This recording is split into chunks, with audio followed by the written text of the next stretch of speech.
What's up, everybody? I'm Katie. And I'm Morgan. And this is For Your Misinformation, a podcast dedicated to empowering women to be more politically engaged so we can act in our own best interests. Let us break down the problem and tell you what we're doing and what you can do to help solve it.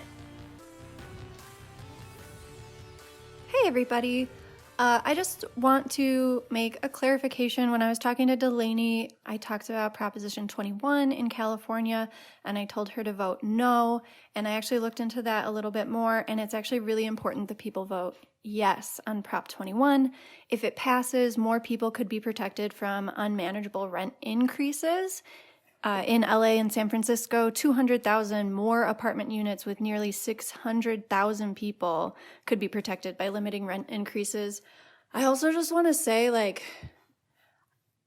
I have a master's degree and I think about politics all the time.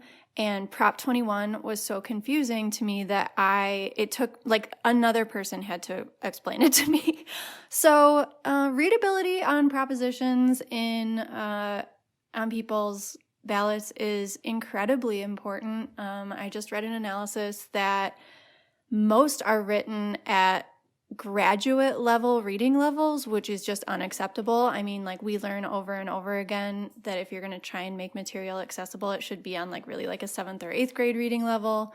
So there, I was wrong. Vote yes on Prop 21. And then also for my Illinois people, we'll put out another episode about judges and the Fair Tax Amendment and that kind of stuff later this week. All right. Thanks, and I hope you enjoy my conversation with Delaney. Hi, everybody. Today, we are going to talk about Illinois and California ballot recommendations, but more specifically, more broadly, just what we think about and what kind of values we have when we are filling out our ballots and what criteria we want to take into account and what's bullshit.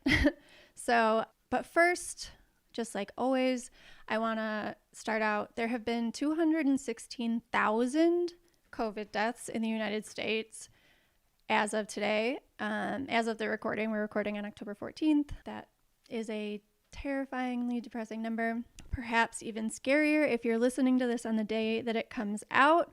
The election is in 15 days or 2 weeks, however you prefer to think about it. Really not very far away. So that's why we're talking about voting. So you may have already voted. Voting is going on right now. That is why one of the craziest things to me is that there is a Supreme Court nomination hearing going on right now. The Senate couldn't get their shit together to pass another stimulus bill, but they will ram through Amy Coney Barrett, who is an she's a constitutional originalist, but she's a woman.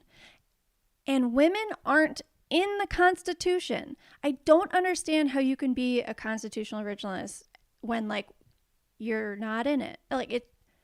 I can't stand it's so hypocritical. Okay, so sorry, that was a little rant, but there are things that we can do about it. You can text NTFIEZ to 50409 to demand that your senators not vote to confirm a new Supreme Court justice until after inauguration. It is crazy that they're trying to do this. Lindsey Graham wouldn't take a COVID test because he couldn't run the hearings if he that's so dangerous. Mike Lee was tested positive for COVID and came to the hearings 2 weeks later without a mask on. It's insane. It's insanity. And it's hypocritical because McConnell left a Supreme Court seat open for a year when Obama was president.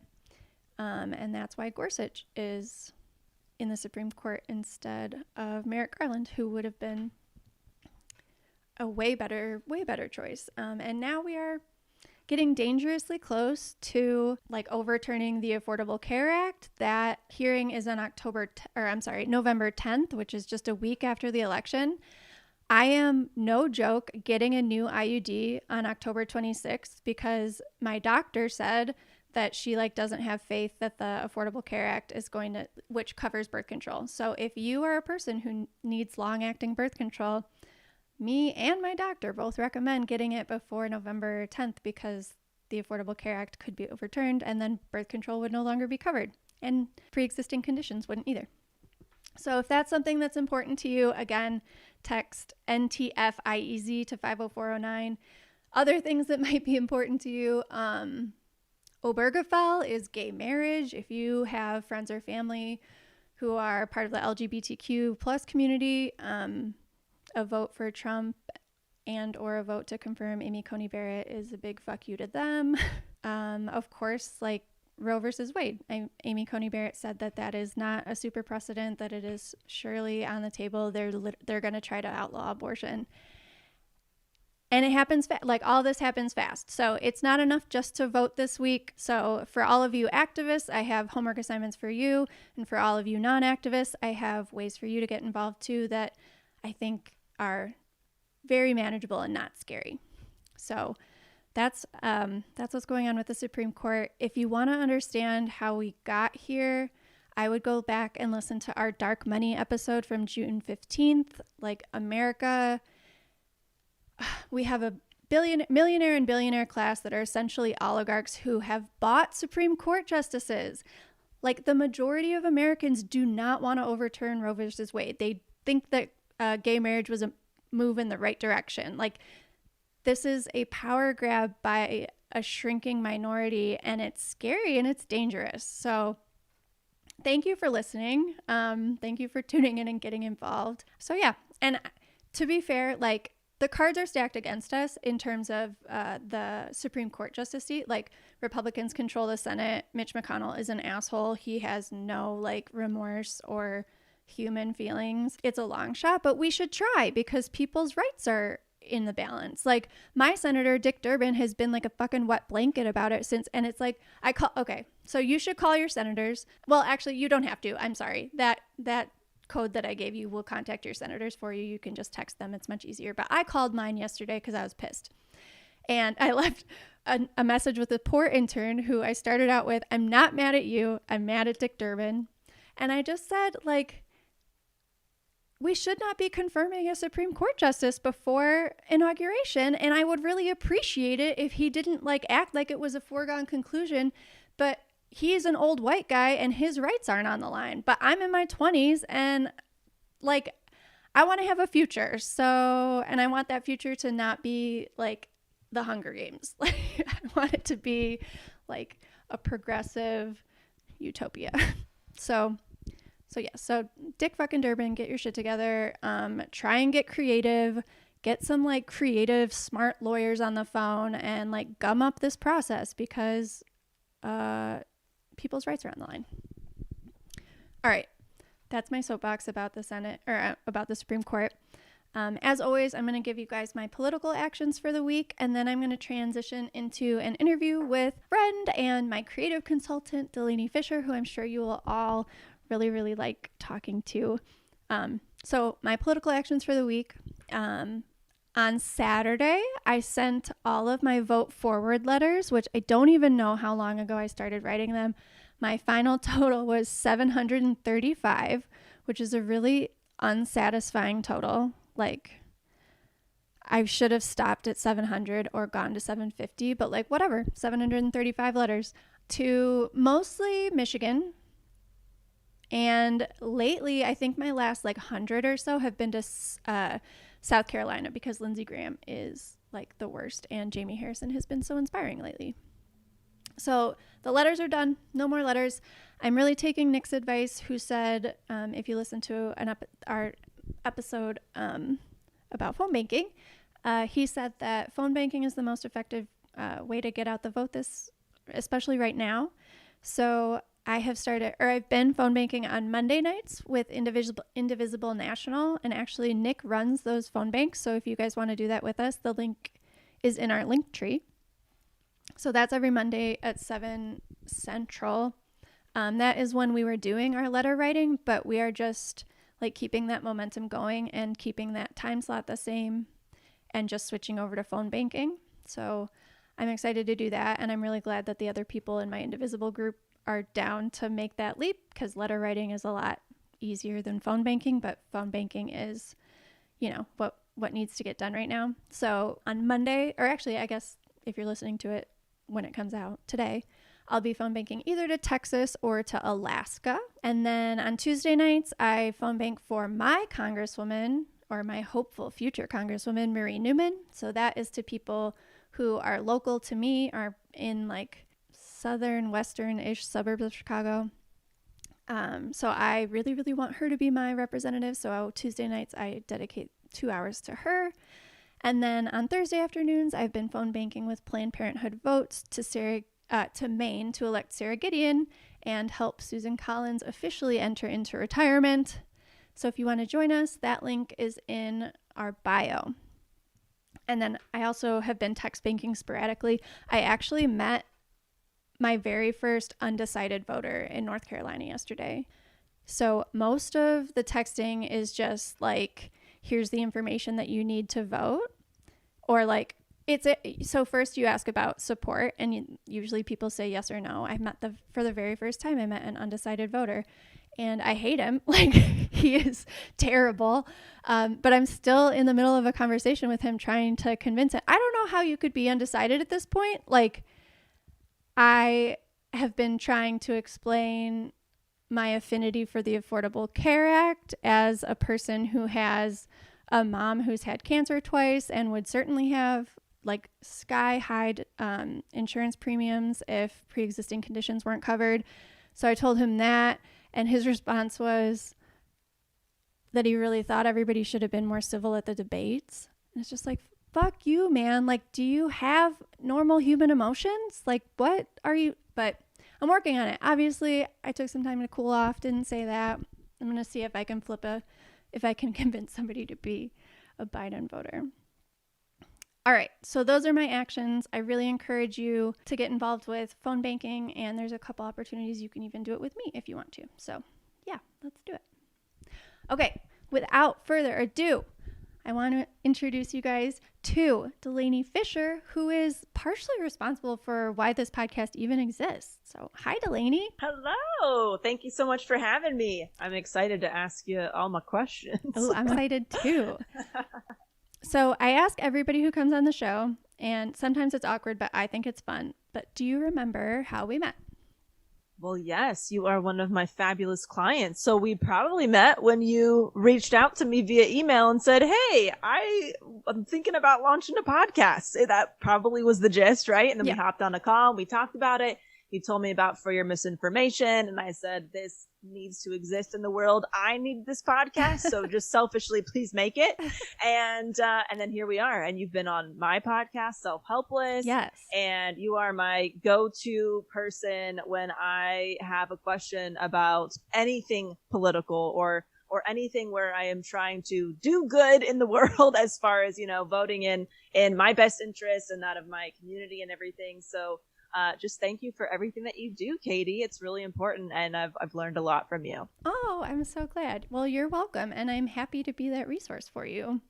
But yes, I think I had the idea on Christmas. I don't know when I emailed you, but I was really excited, and you were like equally as excited, which was so nice. It was just like, oh, okay, like maybe this, because starting your own podcast is like hard. Like, you can do it. Yeah. Anybody can do it, but it's like a lot of work. You have to you have to have some stick-to-itiveness or whatever.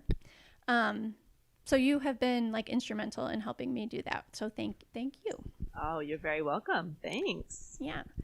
Okay. So let's talk about our ballots. So I have already filled by now. I sent it in by mail. You are also voting by mail, correct? Yes, I do have a mail-in ballot. Also, my light just went out, so I don't know if that's a problem. Am I too dark for this, or is it okay? I think you're okay. Okay. I just moved things around. Sorry. Oh, that I need to edit it out. Okay. Okay. Good. Yeah. Okay. Great. So yes, I have my mail-in ballot here, and I'm ready to go. Okay. So I think some of my favorite advice that I've ever given, and like I was surprised when it came out of my mouth, kind of was on your podcast, which may have actually been the last fun thing that I did before COVID hit. But it was this, that you don't need to be so stressed about individual politicians. You can kind of think about what your values are and then decide which policies align with those values, and then find the politicians that come the closest to meeting your I love it. Your values. Yes. I think that is a simple approach. Even people who are not, in the know as much as, we try to be, I'm talking about myself, about politics can be. I think that's such an easy way to think about it. And that has really stuck with me when you said good. that. Okay. So I'll ask, what's important to you when I think about voting? Pretty much I care about three things. Most importantly, like climate change is just this looming thing constantly in the back of my mind. That was the last thing that I asked the guy I've been texting in North Carolina about, is if he I was like, I don't know how old you are, but I'm in my 20s and I give a shit about climate change. So that is just like pervasive. I care about, and I think we understand better now, systemic racism and like how that is just like has fingers everywhere, and there are certainly some politicians who are in denial. I mean, I don't know if you heard, but Mike Pence said that systemic racism doesn't exist at the last debate, at the VP debate, which is it's just gaslighting. Like, it's just, I don't want people in power who don't understand how anything works. Like, or don't care. Either way, the result is people get hurt. Like, people are worse off because of Mike Pence. Fuck Mike Pence. And then, of course, I have a problem when people think that I don't have the ability to decide what to do with my own body. Like, if I get pregnant, I think I should be able to decide, and nobody but me and my doctor and my family should have anything to do with that. Amen. Yes. Yeah. So yeah. Usually, if I find people that agree with me on those things, they agree on most of the other things that I share. But what else? Is there anything that I missed? Like, what kind of things do you value that you're looking for? I value, the climate crisis, 100%. Yeah, you're I vegan. Consider myself, I'm vegan. I'm an environmentalist. Yep. I try to be. I'm a conscious consumer. I definitely that's a big part of my day to day, and I absolutely love the lifestyle too. And then women's rights, 100%. I am a woman, so that matters to me. And anything that helps marginalized groups, I am very aware of my privilege, and I am working to educate myself more. And there's things I've implemented in my business and in my my day to day now that wasn't there before, honestly. Yeah. And the Amplified Melanated Voices movement on social media woke me the fuck up. Yeah. It was 30 years too late, but at least I am awake now and I see it. You know better now, so you'll do better now. Don't beat yourself up. Exactly. And I would love if healthcare and education could be affordable for everybody. Yeah, I couldn't agree more. I mean, let's just help everybody. Yeah. Okay, let's all be equal. Let's all have ships equal rise rights. With the tide. Yes. Right. Let's give a shit about our planet because we all live here. And let's really look at what's important. What's important is our well-being and our health. And if people want to go to school, that should be accessible no matter where you come from. So those are the things that I'm very passionate about. But those are the basics. Okay. Awesome. So I would say you're in with the majority of Americans. I mean, the majority of Americans think that abortion should be legal, that love is love, and gay marriage should be was a step in the right direction. And it's scary to a lot of people that the Supreme Court might be going is likely to go the other way. Yes, very, very. And scarier for people who aren't as privileged as we are too. So we're just sitting here like, oh well, we could certainly be affected. I mean, Roe versus Wade could get overturned, but right. But yeah, there's certainly people that would be affected more. Okay, before we dive into California ballot propositions, have you heard about that like ballot box bullshit in California where like there were like fake ballot boxes? Okay, I didn't hear about that, but I've just been hearing like all the mistakes that you could potentially make on your ballot. I'm terrified to make, so I would love to cover that because they, I've heard a lot of like, if you miss one little thing, you're screwed and it's not going to count. And so just tell me everything, Katie. What do I need to know? It's not as scary or hard as people make it seem. Okay. The thing is that you have to follow all the directions, but they give you all the directions. It's just like kindergarten boys who like start the assignment before they like have finished reading it. So Right. like you're a rule follower. Like I have every confidence that you're going to read through it and make sure that you like date it where you're supposed to date it, sign it where you're supposed to sign it. Like you're not going to make a mistake. The mistake is people who are just kind of careless with it. So Okay.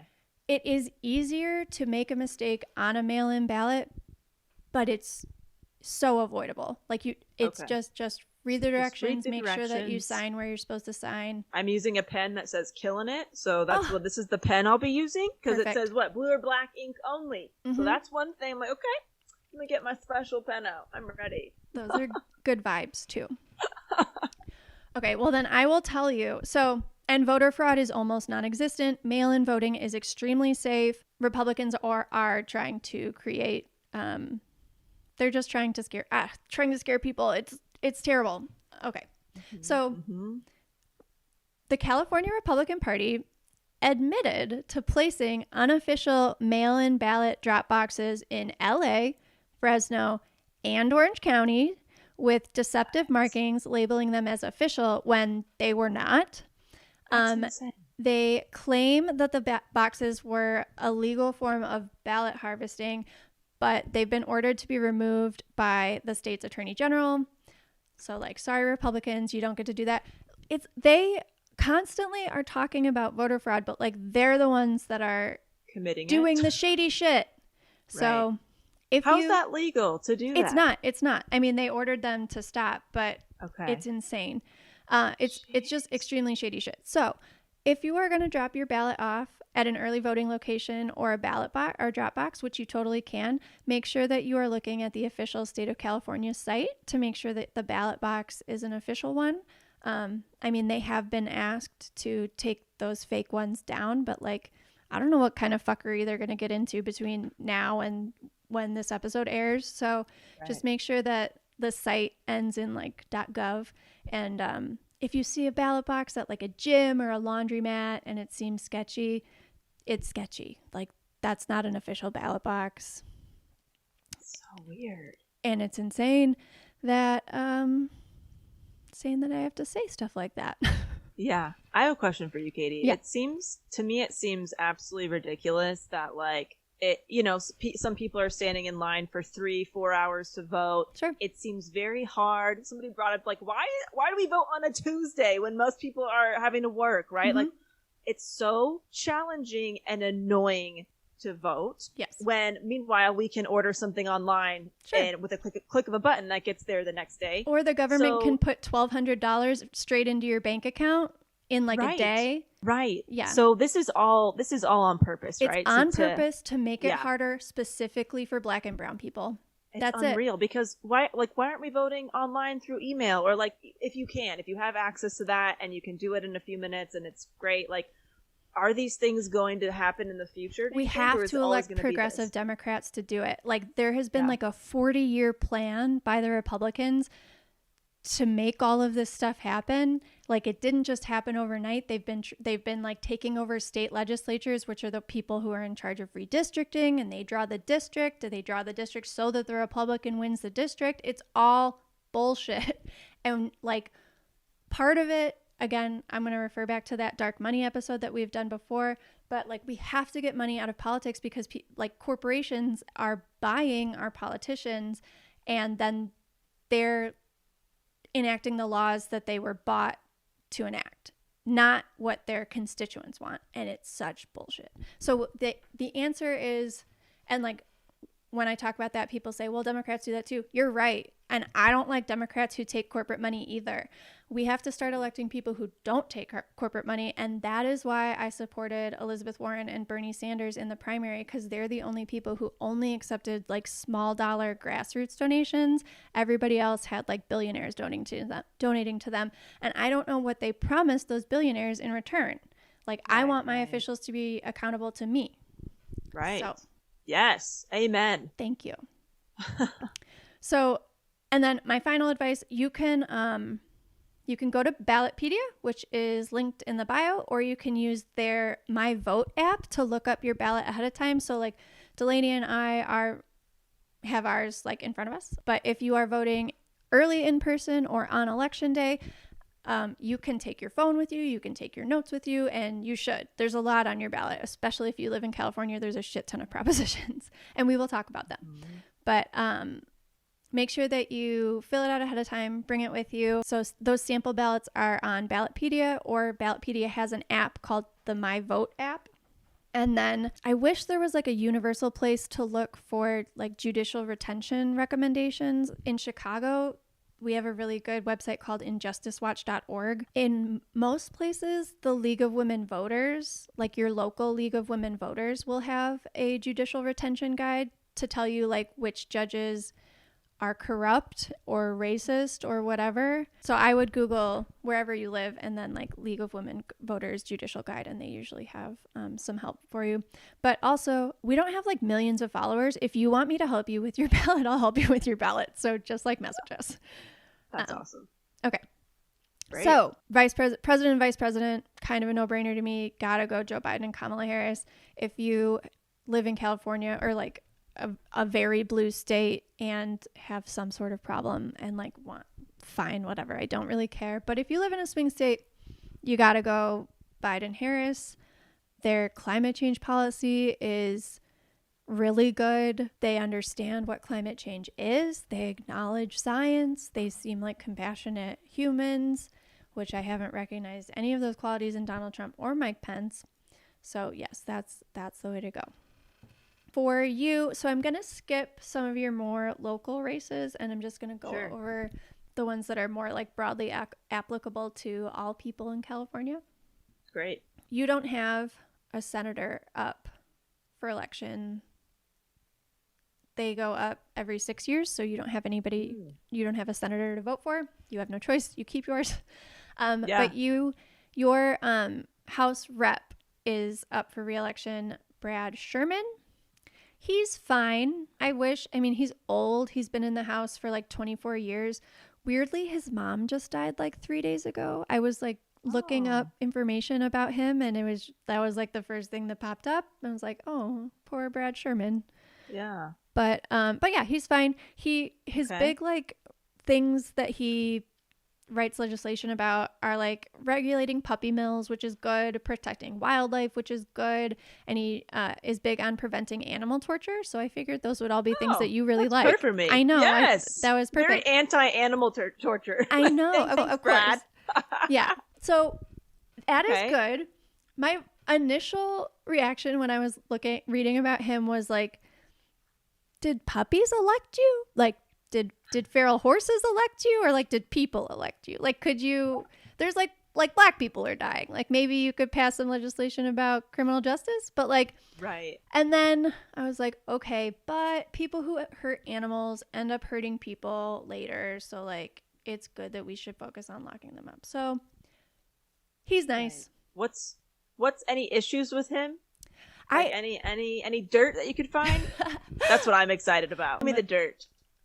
So he's associated with a kind of minor scandal. One of his former like senior aides was caught doing like something inappropriate, like some kind of like sexual assault or so he's accused of sexual assault and harassment, which is not your congressperson, sorry, just his former aide. His former aide. Okay, gotcha.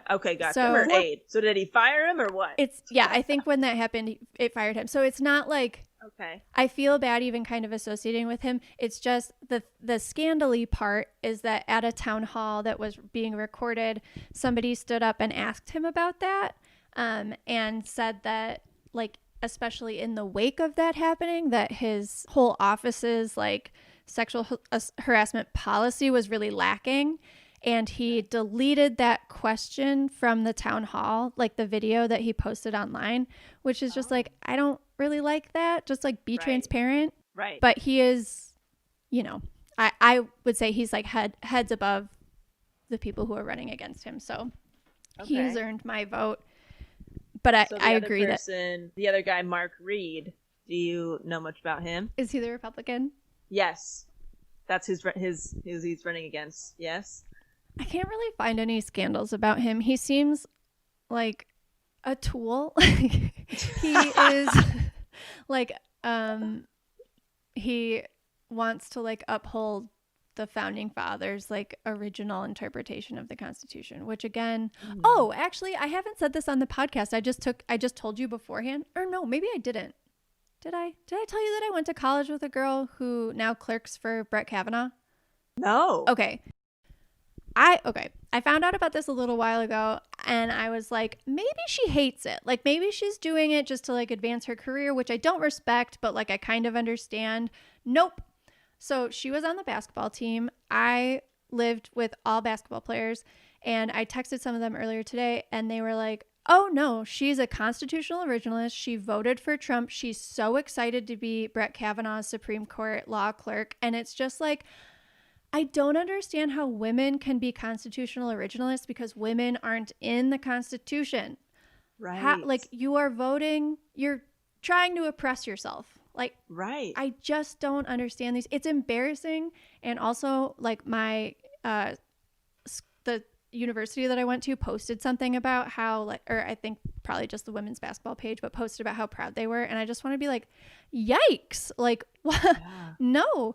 And like the coach commented that she was so proud, and like she's married to a woman like that. She's trying to take your rights away. Like, what are you, why are you saying that? So I've been like rattled all day because these people like walk among us.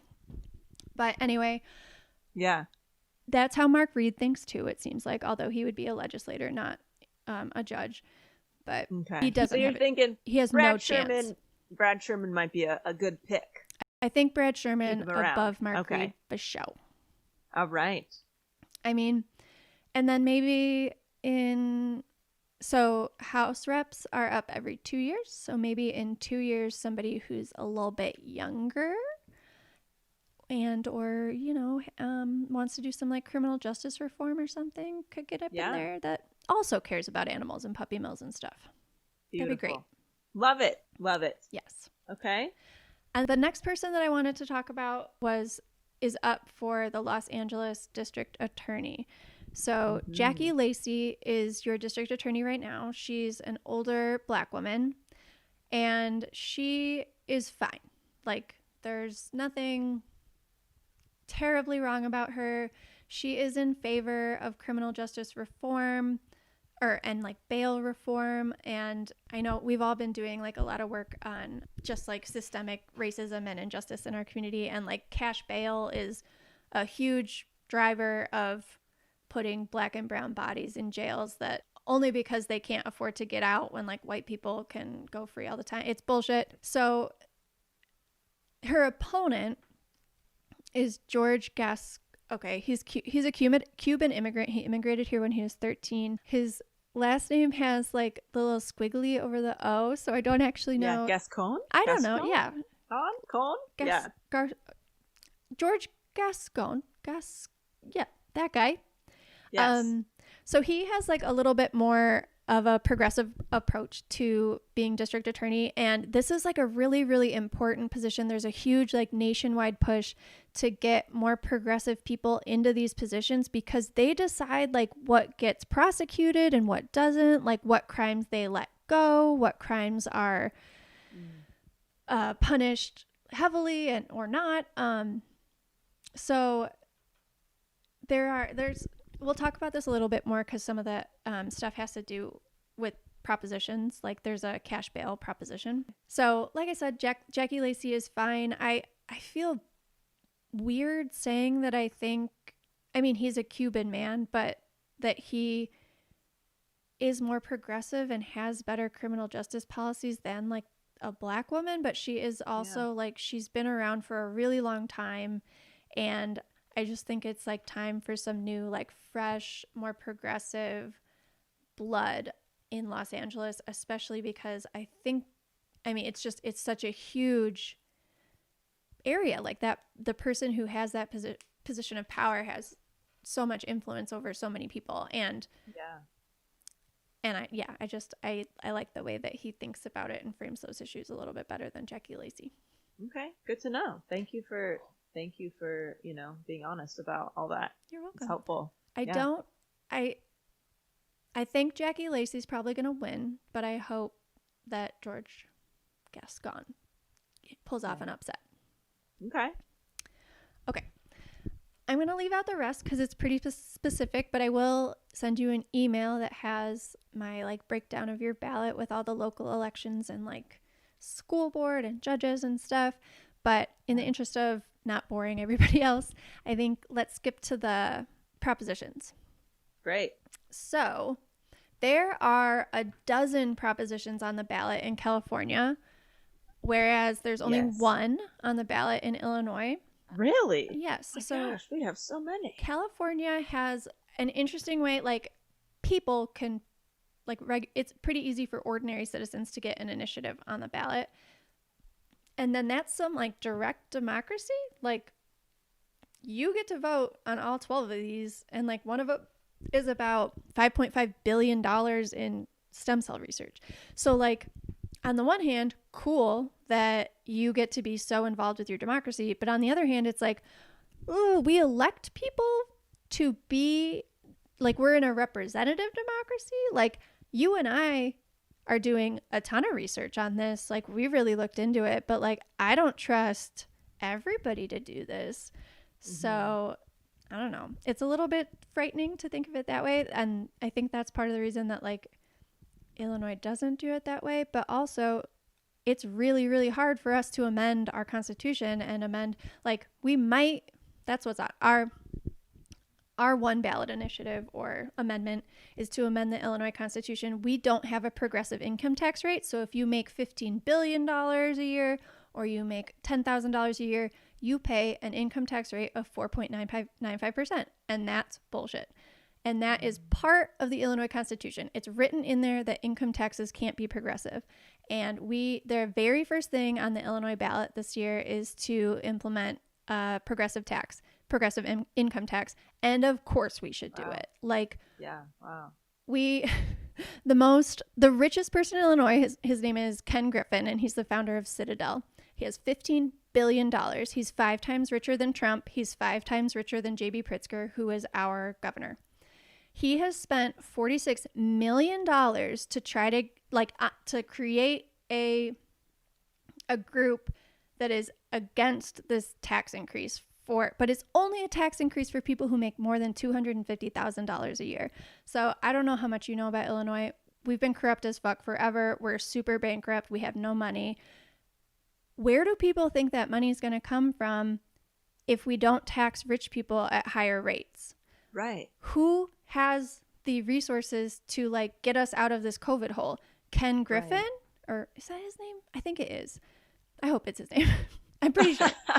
The richest fuck in Illinois has spent $46 million, which is a drop in the bucket. He has $15 billion. Like it's really hard to even visualize $15 billion. It's more money than anybody would ever need. So instead of just paying that money in taxes, he's spending it to try and get out of it. It's so much bullshit. So everybody in Illinois vote yes on the fair tax amendment. It is the only thing. Most states have a progressive income tax. The federal government has a progressive income tax. Of course, people who have more should pay more. Just right. What's California's like, Katie? I don't know if I know the logistics or the details. I don't know the details, but you have really high taxes. So yes, I do know that. Yes. But you also get a lot of benefits because of those taxes. Like you do a lot of stuff for your citizens. I actually am kind of curious. I'm going to look it up.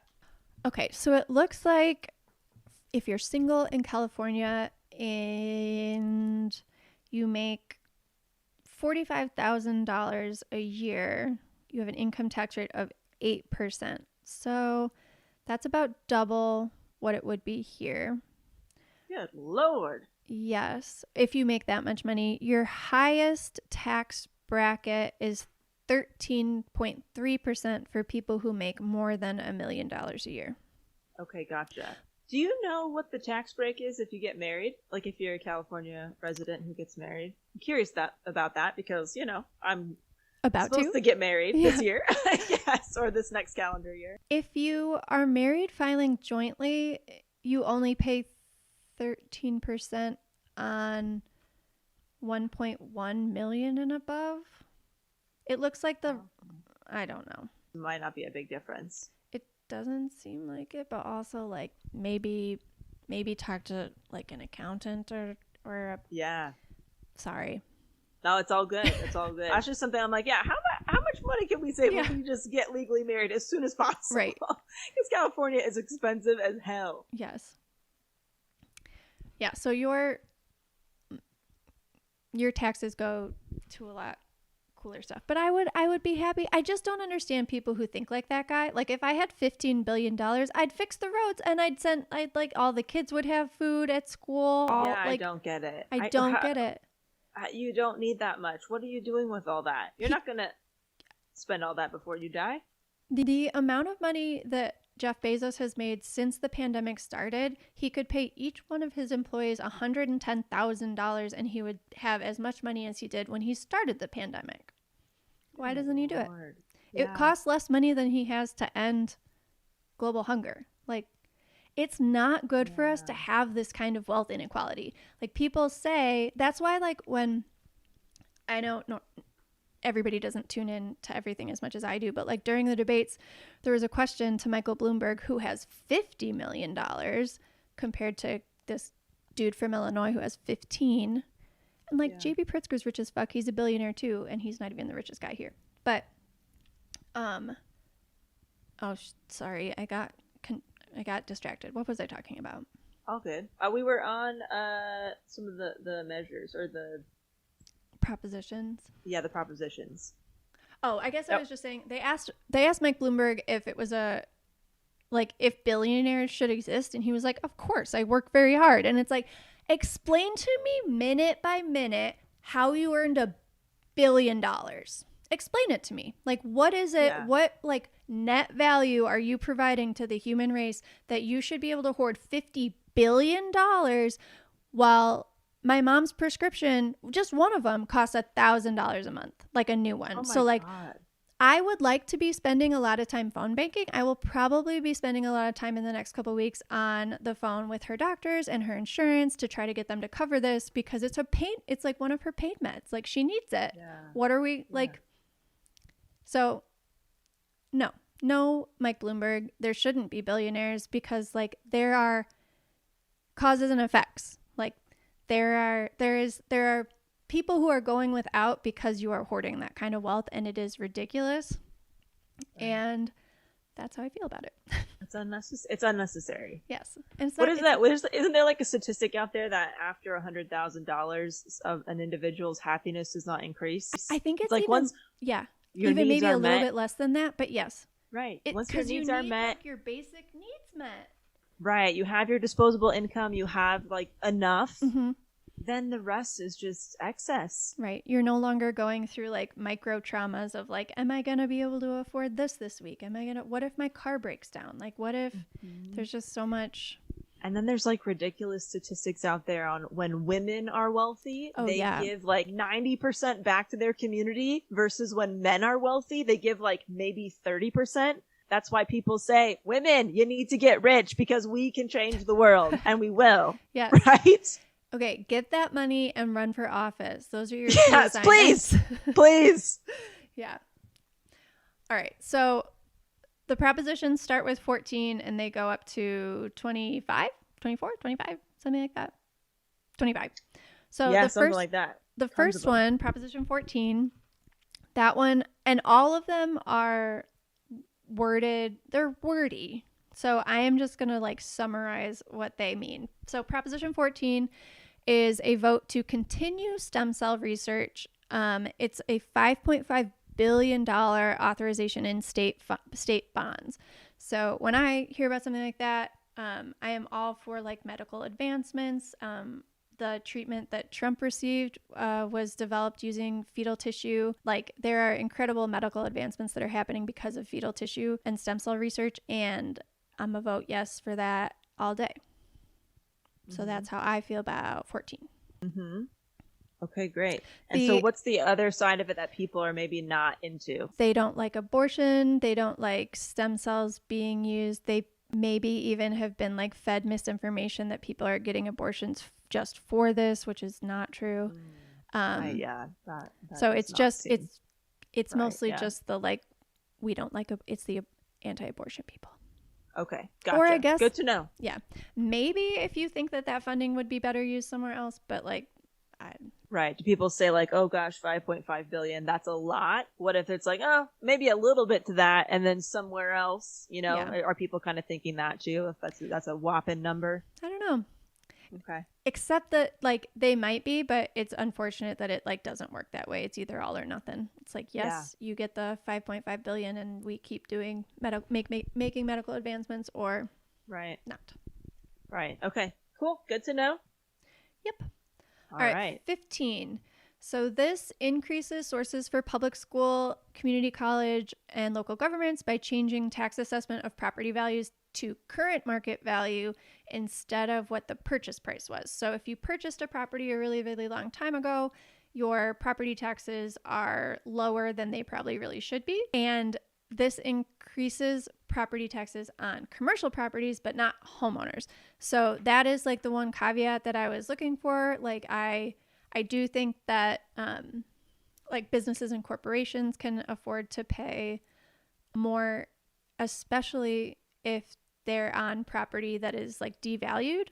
That means that they're paying not their fair share in taxes because they're being taxed on like decades ago, whatever. So this would allow for that to change the tax assessment of these property values to increase it to the current market value, and then use those funds for public schools, community colleges, and local governments. So I'm cool with that one too. So I vote. Okay, so basically everybody would have the same kind of property tax. Is that right? Like whether you bought your house 50 years ago or 2 years ago, we would all be kind of equal. It's not on houses. It's because homeowners don't have to worry about it. It's for like commercial properties. It's just commercial properties. Yep. Oh, so like okay. If a commercial, gotcha. Yeah. So that's why I'm like, yeah, let's do it. Okay. No homeowners are going to be harmed. So okay, gotcha. So nothing like this. So homeowners, this is not the case. Like everybody's kind of different. Yes, there is like some more. Prop 19 has to do with homeowner tax basis, so we'll talk about that a little bit later. Okay. But no, this wouldn't do anything to homeowner prices or tax prices. Gotcha. Okay. Good to know. All right. Proposition 16 would allow diversity to be a factor in employment, education, and contracting decisions. So in 1996, affirmative action was banned in California. I think we have a much better understanding of how pervasive systemic racism is now and just what kind of impacts it has on people's lives and their trajectories and everything. So I think that fits in with the values that we established at the top of the episode. So yes, I would vote yes, that we should allow diversity to be a factor in employment, education, and contracting decisions. So yes on Prop 16. Yes, whatever the anti-racist answer for everything is. Yes, please. Right. Perfect. Yes. We need an anti-racist voting guide. That probably exists. Yes. Also, this can be your good resources anti-racist. I'm going to plug Rachel Ricketts, rachelricketts.com. She's amazing. Yes. Take her courses. Yeah. All right. Prop 17 would restore the right to vote for formerly incarcerated people. Yes. We want the more people in our country voting, the better. We want everybody's voice to be heard, especially people who are having a hard time. I want to hear how they feel about how things are going more than I want to hear about what Nancy Pelosi thinks or what, like most of Congress, they have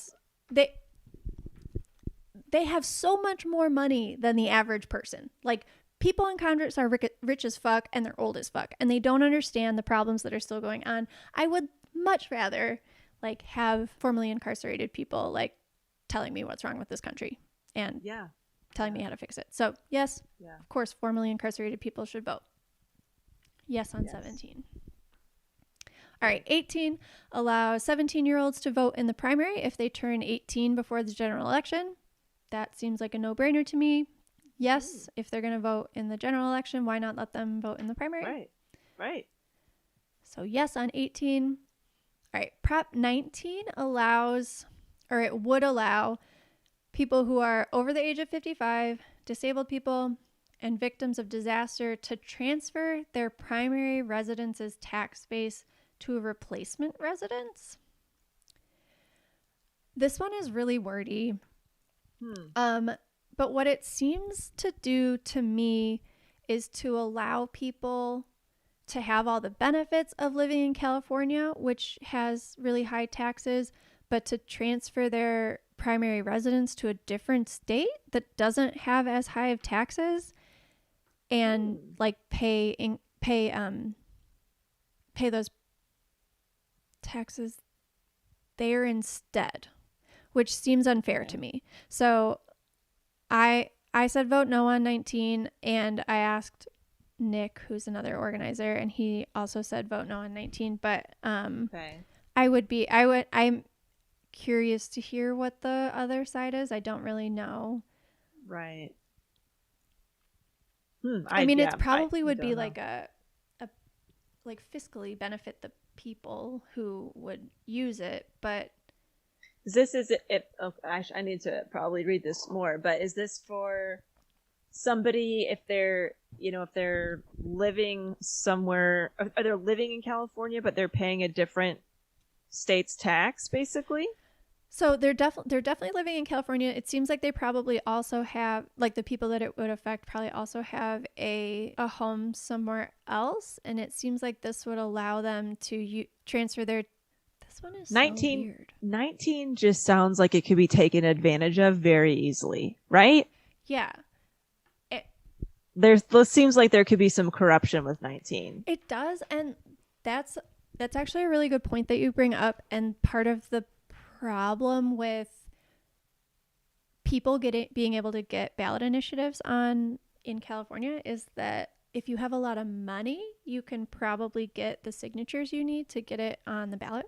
So yeah, you have to be really careful. Like, it's really hard. You want to know like who is supporting and who is not supporting stuff. Like, that's why. Right. And like the very nature of it is like, okay, these people have another home somewhere. Yes, exactly. So they're already wealthy, and then they're going to be able to dip out on the taxes to make them wealthier. Like, but that's what it feels like to benefit me, right? from like living in weird. a place that taxes its residents a lot. Right. And so, okay, well, what if those people just sell their home and move somewhere else? You know what I mean? Like the rest of us, if we need to. Or, obviously I know sometimes it can be hard to sell a home, but yeah, that one is a little confusing to me about how that would be taken advantage of. Yes. So my most trusted political friend said vote no. Or okay. Are we talking about 19 still? Yes, said vote no on 19. That is what it seems like to me, is like a loophole. It just seems like a loophole. It seems like a loophole. Yeah. And I don't think I like loopholes. Yeah, very strange. I would be curious to know the people who are really for this. Yeah. What position are they taking with this? It's interesting. So what about number 20, I think that's what Katie? It's gotta be. Yeah. All right. Number 20.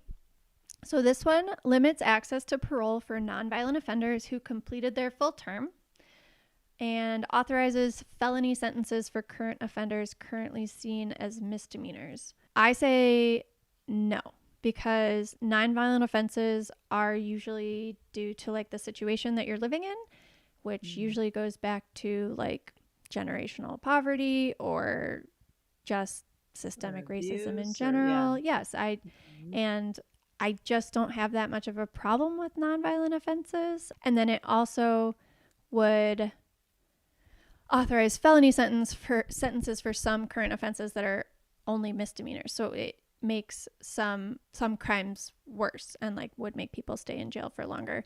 And okay. I don't we know that jails are not a place where people get rehabilitated. They're not a place that I want to send people. So I say vote no on Prop 20. Good to know that info. Proposition 21 is government authority to enact rent control on properties older than 15 years. Vote. I said no, but why did I say no? Hold on. Oh, okay. Yes. So it sets limits on rent increases. That's what it does. Okay. And that's good, especially in a place like LA where, I mean, housing is like a crisis there. Yes. I understand. So that would allow like local, or it would allow anywhere in California to like enact rent control on properties older than 15 years. So if you've lived there for a long time, you can't just raise their prices a lot. That was actually a big problem in New York. Well, I bet it's a big problem in all big cities, but Right. Okay. yes. And then Gotcha. 22 is a big one. I don't know if you've been hearing about it much. Uber and Lyft have spent like $175 million on this or something like that. So that reminds me of the guy from Illinois he has the money, he's spending it to influence it. Why wouldn't you just do something good with it? Like, why wouldn't you just pay your contract? Why wouldn't you give them health insurance? Lyft, Uber, Postmates. Why? Yeah. I have no idea what the pro side of Prop 22 is. I'm going to vote to protect workers over companies every time. So yes, definitely vote no on 22. Uber and Lyft are being stingy bitches. Get out of here, you stingy twats. Prop 23 would require an on-site medical professional for kidney dialysis clinics. So, okay, this is the one where it's like, should I be deciding this? I mean, like, I guess, yes, I think probably safer to have a medical professional there than not, but like, why am I deciding this? It's weird that it's on the ballot.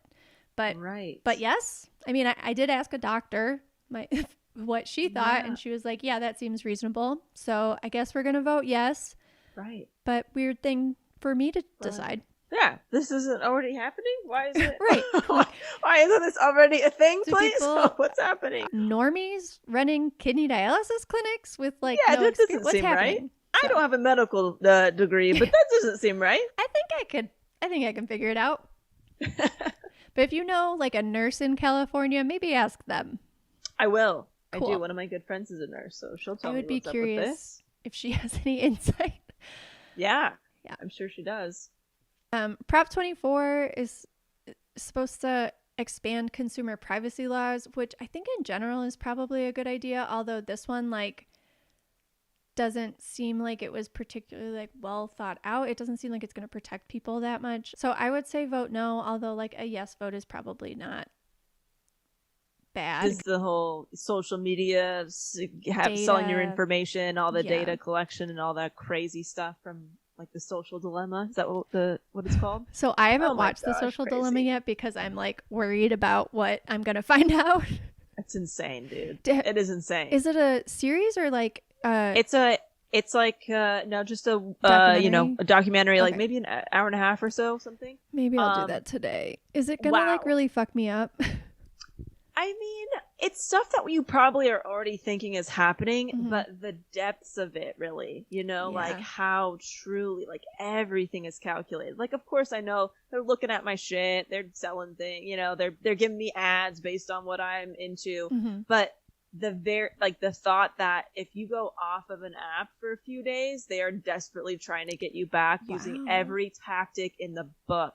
They are going through like, okay, who does she look at a lot? Let's make sure a notification pops up from that person. Like the depths of it is really insane to keep you on these devices, keep you addicted, keep you scrolling. So it's just really fascinating, honestly. Yeah. I think it's empowering to know that stuff and to set restrictions around that stuff. But yeah, for sure. And you do a really good job of that. I try my best. Yeah. Thank you. It's been a lot of work. Have you watched? Actually, I'm gonna plug Self-Helpless again, just because like that is the kind of stuff that you guys talk about. But it's you and then Delaney. Oh no, I'm sorry. It's you, Kelsey Cook, and Taylor Tomlinson. Kelsey and Taylor are both comedians. Taylor has that quarter life crisis special on Netflix that you guys may have seen, which is hilarious. The three of them are very funny together, but you're kind of all like type A, like always working on yourselves, like trying to improve, which is, I think, an attitude obviously a lot of people can relate to because you have quite a few listeners. Right.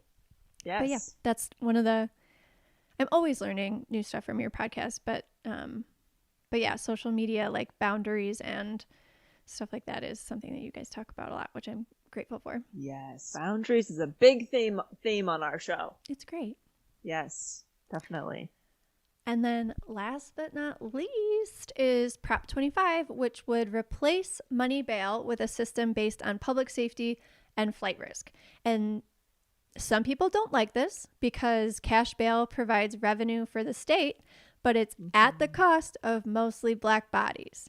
So the people who are against it don't like it because California makes a lot of money from cash bail, but like at what cost? So I don't know. The people who are like arguing the fiscal impact of this, knowing like how racist and fucked up it is pretty messed up to me. I think white people need to get their priorities straight, but I think yes, that replacing the current money bail system with one that assesses flight risk and also assesses public safety is way better than just like imprisoning people.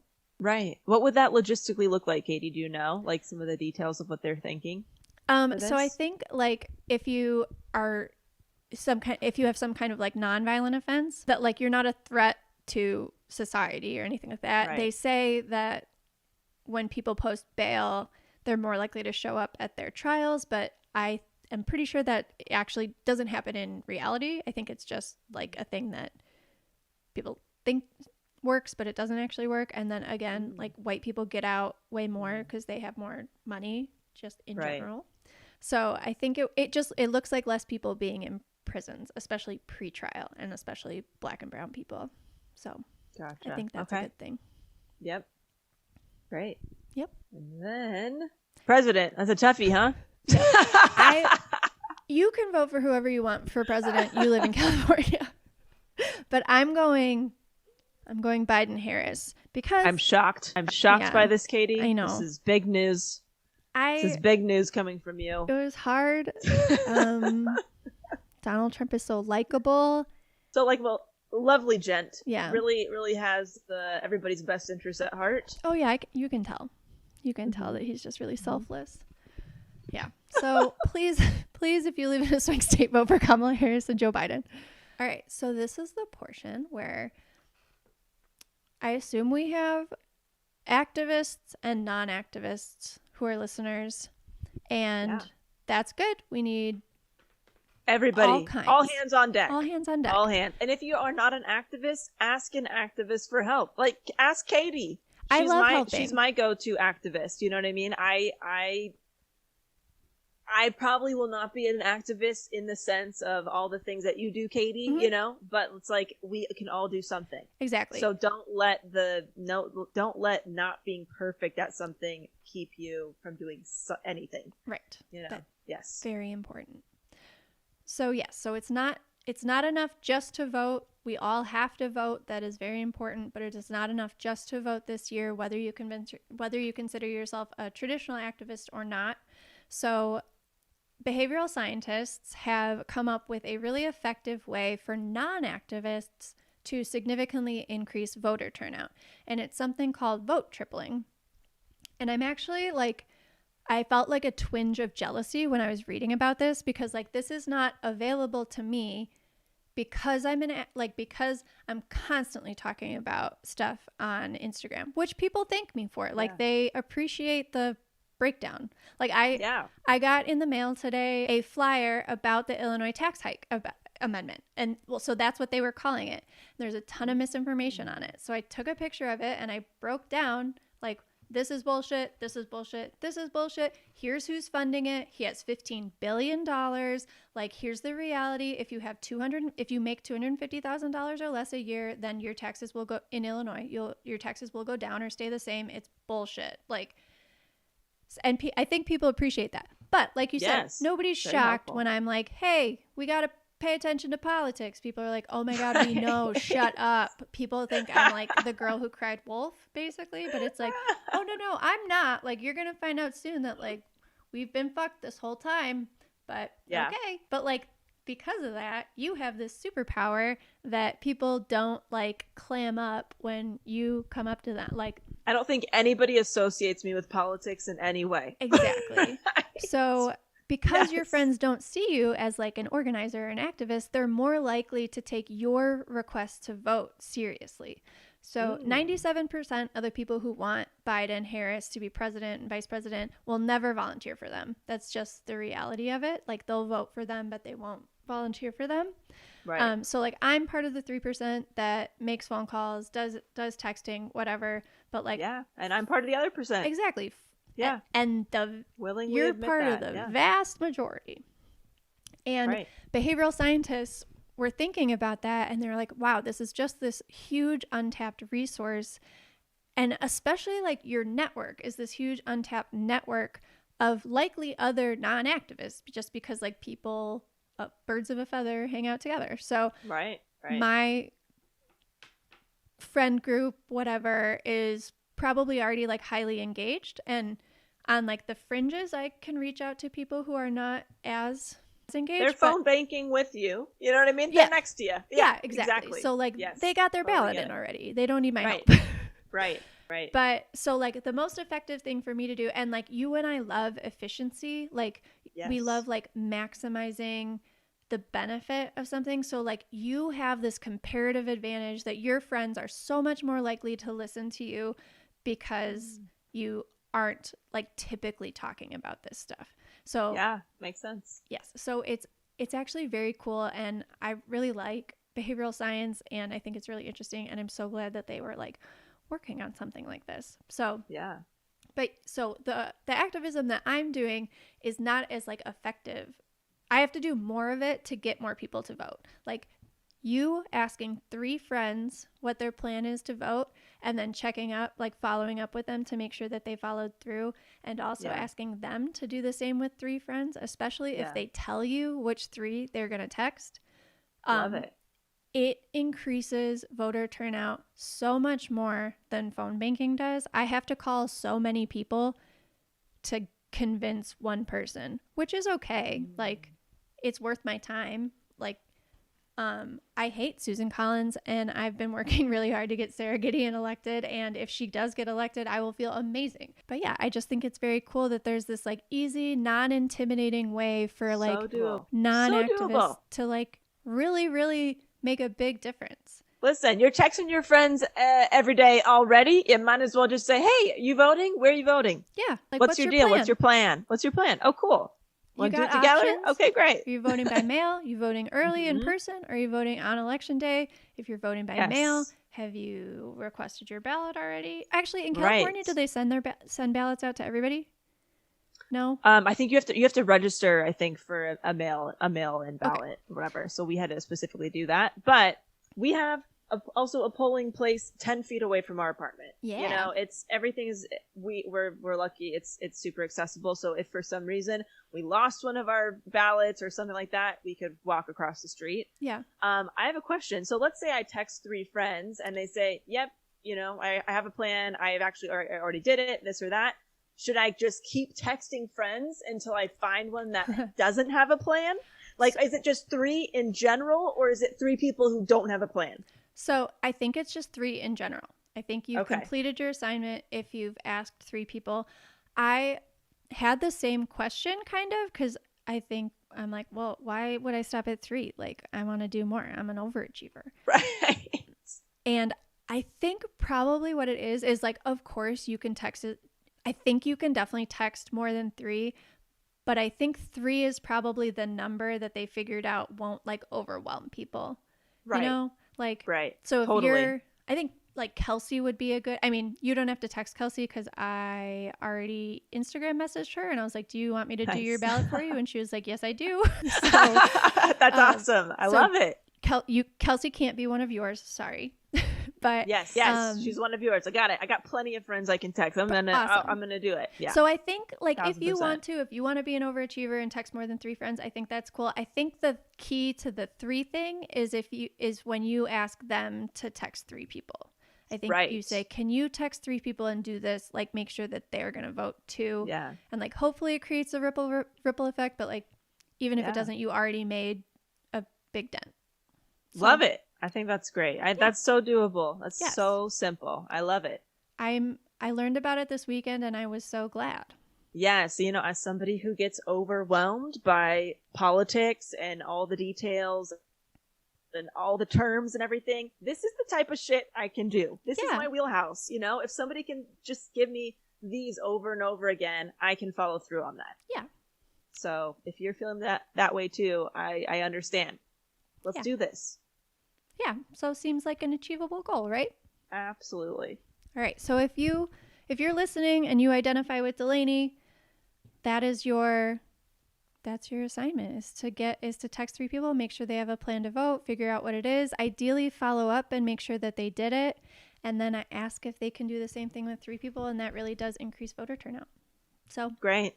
You do that. I love it. I will keep phone banking, and hopefully not on November 3rd. It's going to take a little while to count all the ballots. So don't, I think everybody needs to mentally prepare to not know the winner for at least a couple days after the election. But hopefully, you do what you got to do. I'll do what I got to do, and we'll hopefully get the result that we want, which is a more progressive, compassionate, scientifically literate nation.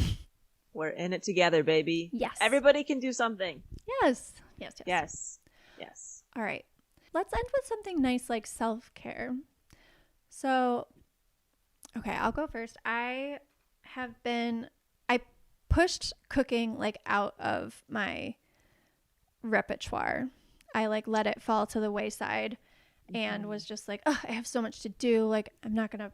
And I realized. Do you enjoy it? Yes. You enjoy cooking? Okay. Good. I do. I enjoy cooking, Nice. and it's better for me. And like it's so much nicer when I make a whole meal and then like me and my mom and my stepdad can have dinner together. It's just like all around it's way better. When I started to get really busy, like with podcast stuff and my mom and volunteering with election stuff, my stepdad like took over a lot of like household responsibilities, cooking responsibilities, which is so nice of him.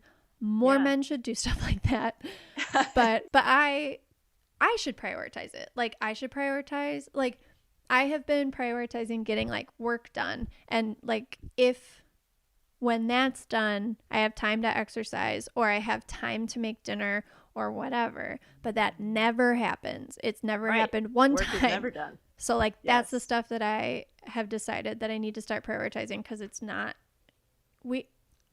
there's too much time left. I can't be like breaking myself down like this. It's a marathon, not a sprint. So I'm going to start cooking some more. I'm excited about that. And I have tried to start exercising some more too. So I've been going on some nice bike rides, but it's getting cold here.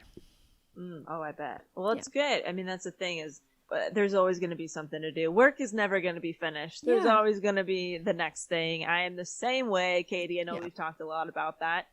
It's so funny, your self-care is incorporating more cooking because you enjoy it and then you have dinner together as a family, which is great. My self-care is outsourcing cooking because I hate it. Nice. I hate cooking.